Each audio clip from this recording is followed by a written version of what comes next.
जयंती मंगला काली भद्रकाली कपालिनी दुर्गा क्षमा शिवा धात्री स्वाहा सुधा नमस्तुते। बोलिए दुर्गा महारानी की जय। हाँ, विगत 8 दिनों से नवरात्रि के अवसर पर हम आपको यह जो देख रहे हैं देवी भागवत, संक्षिप्त देवी भागवत पुराण, ये हमने दोहा चौपाइयों में तैयार किया है।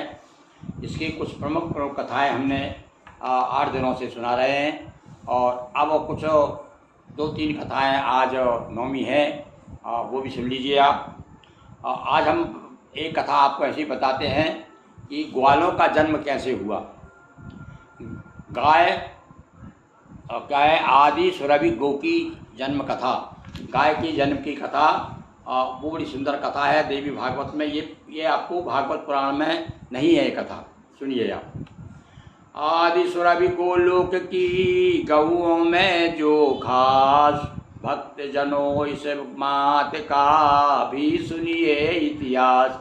हे भक्तों, हम आपको आज आदि सुरभि जो गाय हैं उसकी कथा सुना रहे हैं। राधा सहित कृष्ण एक बारा, वृंदावन दोनों पगधारा। एक बार क्या हुआ, राधा जी के साथ में भगवान कृष्ण वृंदावन में आए। आते चले चलते भैया जब धरती पृथ्वी पे आ गए तो चले चलते चलते थक गए। थकित हुए करने विश्रामा, बैठ गए चुन कर एक ठामा। एक स्थान को अच्छा सा देख करके और भगवान कृष्ण वहीं बैठ गए। और दुग्ध पानी की इच्छा आई, वाम भाग से को प्रगटाई। अब उनके मन में इच्छा हुई कि अब दूध पीना चाहिए। थक गए भैया, ये कहने का अर्थ है कि दूध वगैरह जो है कभी थक जाए आप तो उससे ज़रूर थकावट तुरंत दूर होती है। तो भगवान श्री कृष्ण ने स्वयं इच्छा प्रकट की। तो क्या हुआ, वाम भाग से, उनके बाएं भाग से एक गाय प्रकट हो गई और बछड़ा सहित दूध धन आया। बछड़ा सहित दूध थन आया और बछड़ा नाम मनोरथ पाया। एक मनोरथ नाम का बछड़ा भी और साथ में आ गया और भैया दूध भी मिलने लगा। दूध दुहा श्री दामा ग्वाला, पिया दूध श्री हरि गोपाला। और जो उनके साथ में भगवान अकेले नहीं थे, उस समय श्री दामा भी थे। श्री दामा ने गाय को दुहा और दूध भगवान श्री कृष्ण ने दूध पिया और तभी हाथ से बर्तन छूटा। अब देखिए कथा, भगवान के लीला कर रहे हैं भाई, वो तो पीते पीते हाथ से बर्तन छूट गया और बिखरा दूध, पात्र भी फूटा। बर्तन फूट गया, दूध बिखर गया, सभी दूध बन गया सरोवर। हुआ यही गोलोक सरोवर। गोलोक में जो सरोवर है, तालाब है, वो कहते हैं इस प्रकार से दूध बिखर गया, उससे एक तालाब बन गया। तभी कृष्ण कई गो प्रगटाई और संतति संख्या हुई बहुत आई। तब भगवान ने उसी समय बहुत सी गायें प्रकट की। इसलिए भैया गायें पूजे भगवान श्री कृष्ण ने स्वयं प्रकट की हैं गायों को, तो और बहुत सी संख्या हो गई उनकी। सुरभि रोम से प्रगटे ग्वाले। और जो ग्वालवाल है, एक समाज ही हमारे यहाँ ग्वालवाल, तो आपने देखा होगा ग्वालों वालों में मैंने अक्सर देखा है, मैं अनेक जगह कथा करने जाता हूँ, पर सबसे ज़्यादा भक्ति भाव श्रद्धा जो है ग्वालों में देखने को मिलती है। क्योंकि ग्वाले जो भगवान श्री कृष्ण के देह से प्रकट हुए हैं, कहाँ से, तभी कृष्ण कई गो प्रगटाई। और गाय के रोम रोम से प्रकट हुए भैया ग्वाले, बल्कि उनके रोम ही हैं ये। इसलिए ग्वाले लोग जो है आज भी गायों की सेवा कर रहे हैं। यही गोप सुरभि रखवाले, ये गोप कहलाए गायों की रक्षा करने के लिए। इस प्रकार श्री कृष्ण से प्रगति गो संतान, ये भगवान श्री कृष्ण के माध्यम, इसलिए भगवान श्री कृष्ण ने उनको गाय चराई और गाय को प्रगटाई और यह बात हमें बताई। तो ये आप समझ लीजिए कि इस प्रकार से गायों की उत्पत्ति हुई और ग्वाले हुए। गो पूजा खुद कृष्ण की, दिया सुरभि को मानो। बोलिए दुर्गा जी की जय। इस प्रकार से कथा भैया गौ माता की कथा हमने आपको सुनाई। अब अंतिम समय, अंतिम जो मतलब आ रहा है इसका, आज का जो समय है, और अंतिम कुछ कथाएं हमको और सुनाते हैं आपको। आप सदाचार की चर्चा भी दी है, उसमें हमने संक्षेप में बताइए भाई सदाचार क्या होता है। देखिए अब आप बड़े सरल शब्दों में मैंने प्रस्तुत किया है उसे। बतलाया हरि ने स्वयं यही धर्म का मर्म, सदाचार का कर्म ही कहलाता है धर्म।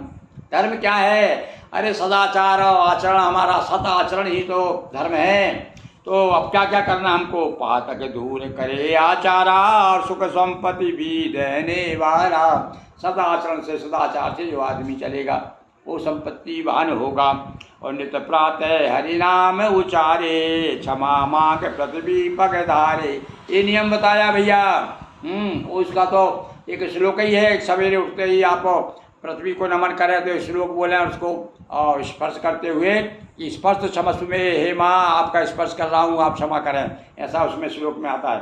तो लिखा है भैया सदाचार में सबसे पहले नियम कौन सा बताया? प्रातः हरि का नाम उचारे और क्षमा मांग पृथ्वी पग धारे, शौच आदि में शुचिता पाले। और सुबह दंत धावन आदि करे, और तो भी आप शौच आदि जाए तो उसमें भी पवित्रता होना चाहिए। सभी कार्य निमित्ता वाले, सभी काम जो निमित्त जो काम करते हैं उन्हें सही ढंग से करें। संग स्नान पितर सूर्य तर्पण और रुद्राक्ष करें नित्य धारण। और रोज सो स्नान करें और तर्पण करें, यानी देवताओं का स्मरण करें, तर्पण करें। वही सूर्य को जल वगैरह जो देते हैं वही तो तर्पण है। और रुद्राक्ष करें, और रुद्राक्ष को गले में धारण करना चाहिए। देवी जी भागवत पुराण कह रहा है भाई ये। अब ये इसलिए अब कम से कम हमको बहुत देर से, बहुत समय के बाद में होश आया, इसलिए हम भी रुद्राक्ष को धारण किए रहते हैं। और आप भी करिएगा रुद्राक्ष का धारण। देवी जो देवी के उपासक हैं उनके लिए विशेष रूप से कहा गया है कि संग स्नान पितर सूर्य तर्पण और रुद्राक्ष करें नित्य धारण। अब रुद्राक्ष प्रकार बताएं, धाराएं ही मुख कहलाएं। अब रुद्राक्ष के प्रकार बता दीजिए साथ साथ में। ये देवी भागवत में, शिवपुराण में भी बताया भैया 14 प्रकार के, 14 मुख वाले, 14 धारी वाले जो हैं वो कौन कौन है, उनके धारण करने से क्या क्या मिलता है। अब संक्षेप में इसमें भी बताया, देखिए। एक मुखी शिव शंकर रूपा, दो मुखो माँ शंभु अनुरूपा। दो मुख वाले समझ लीजिए वो शिव और पार्वती हैं। एक मुख तो साक्षात भगवान शिव है। तीन मुखी है अग्नि समाना, चार मुखी को ब्रह्मा माना। और तीन मुखी रुद्राक्ष यदि आपके पास में है तो आप समझिए अग्निदेव आप पर प्रसन्न है। चार मुखो जो चार मुखी होता है वो ब्रह्मा का स्वरूप है। और पांच मुखी कालाग्नि का आता है। जो विशेष रूप से सबसे ज़्यादा जो रुद्राक्ष हमें मिलते हैं वो क्या है? 5 मुखी मिलते हैं। और जो अब मैंने धारण किया उसमें साथ एक है, ये जो है एक रुद्राक्ष है इसमें, 4 मुखी है इसमें, बाकी सब 5 मुखी। तो जो 5 मुखी होता है उसको कालाग्नि कहा गया है। 6 मुख कार्तिकेय कहलाता। 6 मुखी रुद्राक्ष कार्तिक काम माना जाता है। कहा अनंग 7 मुख वाला और 8 मुखी है गिरजा लाला। 8 मुखी देवी भागवत तो इस प्रकार बता रहा है, ये पुराण बताता है कि 8 मुखी जो रुद्राक्ष है वो साक्षात गणेश का रूप है। और अनंग 7 मुखी जो है वो कामदेव का स्वरूप है। इसी प्रकार से आगे का बताया कि नवम मुखी है भैरव भगवन और 10 मुख है रुद्राक्ष जनार्दन। 10 मुखी रुद्राक्ष जनार्दन माना जाता है। 9 मुखी भैरव समझ लीजिए। रुद्रों की प्रतिमा है 11 और रवि उपासना वाला 12। और 12 जो रुद्र है, 12 मुखी जो है वो 12 रुद्र 12 रवि मान लीजिए, सूर्य 12 सूर्य, द्वादश आदित्य होते हैं ना भाई, हैं। सन्मुखश्री दंतस कपिलो गजकंठा लंबोदर गुप्तो विघ्नाशो विनायका धूम्रकेतु गुलाधक्षो भालचंद्रो गजानन आदि आदि जितने 12 है, ये 12 के मान लीजिए उसका स्वरूप है ये 12 मुख वाले। इसी प्रकार से रुद्रों की प्रतिमा 11 रुद्र होते हैं, तो 11 मुख वाला समझ लीजिए 11 रुद्र आपको प्राप्त हैं। 13 मुखी कार्तिक जानो, 14 मुखी श्री हरि मानो। और 14 मुख तो साक्षात भगवान विष्णु का रूप है, ऐसा लिखा भाई देवी भागवत में। और 13 मुखी कार्तिक जानो, ये कार्तिक का रूप है। भस्म और रुद्राक्ष से आभूषित जो हो। देखो देवी भागवत क्या कह रही है? भस्म और रुद्राक्ष, भस्म का धारण करना चाहिए। कम से कम जब आप शिव जी का पूजन करें तब तो भस्म जरूर धारण करना चाहिए। और लोक और परलोक तो उसके कारण लोक परलोक दोनों सुधर जाते हैं। इस प्रकार से आज हमने भैया सदाचार के अंतर्गत रुद्राक्ष की महिमा बताई। और अब आपको एक कथा और सुनाते हैं। देखिए, देवी ने देवताओं का गर्भ किस प्रकार से हरण किया, और उसके बाद में अंत में पुराण की महिमा सुना करके आज ये देवी भागवत की कथाएं को हम विश्राम देंगे। तो सुनिए आप, देवों का गर्भ किस प्रकार से हरण हुआ। असुरों से पाई विजय, देव किया अभिमान, गर्भ चूर देवी किया, सुनिए नव आख्यान। एक बार रण विजय प्राप्त कर, असुरों को सुरमात दिलाकर, करने लगे बहुत अभिमाना, खुद को महावीर सब माना। आदि शक्ति ने गर्भ हटाया, एक समर्थ यक्ष प्रगटाया, फैला चारों ओर प्रकाशा, शोभित आलोक से आकाशा। कहा इंद्र ने अग्नि जाओ, क्या है कौन देख कर आओ। हाँ, एक यक्ष प्रकट पैदा कर दिया भगवती ने। जब देखा कि देवताओं को घमंड हो गया है, राक्षसों पे विजय प्राप्त कर लिए है, भैया होता ही है, जो जीत जाता है तो थोड़ा बहुत घमंड तो आ ही जाता है। देवताओं को जब ज़्यादा घमंड हो गया तो फिर देवी ने एक यक्ष प्रकट किया, बड़ा चारों तरफ उजाला उजाला हो गया। तो ने भेजा भाई अग्नि को कि जाओ भाई देखो तो। अग्नि से कहा कि तुम तो अभी तक इतनी उजाला, तुमसे ज़्यादा उजाला इसमें, देखो तो कौन है। अग्निदेव परिचय बतलाया, खुद को खूब पराक्रम, खुद का खूब पराक्रम गाया। वो तुम कौन कहाँ से आए, सुनकर यक्ष बहुत मुस्काए। कहा यक्ष ने शक्ति बताए, इस तरीकों को जरा जलाए। और अग्नि ने जरा अपनी तारीफ, अग्नि देवता ठहरे, अपनी जब तारीफ हाकी उन्होंने, तो यक्ष ने एक तनखा दे दिया कि भाई इसके जला के बता दे, तू भाई तू बड़ा अग्नि है, तू बड़ा आग है, तेरे है बड़ा आग है तेरे अंदर, तेरी बहुत आग है, देखता हूँ तेरी आग, जला इसको। एक तिनका दे दिया। अग्नि तेज बहुत दिखलाए, पलतनी के को जला न पाए। तब फिर वायु देवता आए, ये भी तिनका उड़ा न पाए। कहने का अर्थ है कि जब देवता वायु भी आ गए, वो कुछ नहीं कर सके, उसे तिनकों को उड़ा नहीं सके। और अग्निदेव जला नहीं पाए। इंद्र आए, लेकिन ये हाथ निराशा, इंद्र ने भी अपनी ताकत लगा दी पूरी, किंतु कुछ भी नहीं होकर टस से मस नहीं कर सके। इंद्र पहुँचते हुआ गायब यक्ष महान, देवों का इस तरह से नष्ट हुआ अभिमान। इस प्रकार से मैया जी ने यक्ष के माध्यम से देवताओं का, ये भैया ये कथा बताती है कि भैया कहते ना कि अरे राज तो राजा जैसों का अभिमान नहीं रहा, रावण जैसों का, कंस जैसों का, हमारी क्या बिसात है। पर भैया फिर भी आदमी ये जब क्रोध आता है ना, तो ये सारा ज्ञान धरा का धरा ले जाता है। चलिए अब आ गए हम आखिर अंतिम विश्राम।